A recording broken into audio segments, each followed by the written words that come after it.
Okay, so today what we're going to talk about is valuing stocks, the 3 different cases, and then we're going to do an example in one of the cases. So one of the things to remember about stocks is stock dividend payments are assumed to be forever. It's like a perpetuity, and in opposed to bonds where it's a finite amount of time. And the second thing is stock dividends change or grow over time, and it's going to be really important whenever you're doing the growth rate of the dividend, whether it's constant or non-constant, to really pay attention to what the growth rate is. So in the first case is a constant dividend, and this basically means that the dividend has no growth. The company is just going to pay the same dividend forever. And so if you want the price of this stock, it's very simply, it's just the dividend, which is D, divided by the required return. Right. And the second case is what we call constant growth rate of dividends. And the problem should always explicitly say that the dividends are going to grow at this amount per year. The company doesn't plan to change the growth rate of the dividends. And then for this one, it's always going to be the dividend in one divided by the required return minus the growth rate. And there are a couple constraints or things that must happen in order to use the equation for this. And the first one is the growth rate must be constant.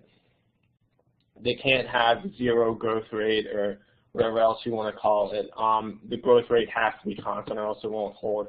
And the second thing is the growth rate has to be less than the required return. It's very important. And the third thing is that the growth rate cannot equal the required return. If you ever get one of those things or whatever, then the problem in the formula, it won't work out. So maybe you need to recheck what you're doing, if you're doing the right thing, or if you need to apply some other formula to it. And this is the non-constant case. And this one can get a little tricky and time-consuming depending on how many things you're dealing with. But you basically just need to break the problem up into components and just really realize what part's constant growth, what can you use the dividend growth model for, and which one can you not use it for. It takes a little practice recognizing it, but it gets better. And then, all right, so we're going to do a problem. And so the company Lemon Inc. just paid a share of 75 cents. The dividend is expected to increase by 3% every year. If the required return on the market is 13%, how much should you pay for the stock? All right, so when we look at this problem, we see that the dividend is 75 cents, and the key word here is that it's expected to increase by 3% every year. So that should tell us that the growth rate is constant.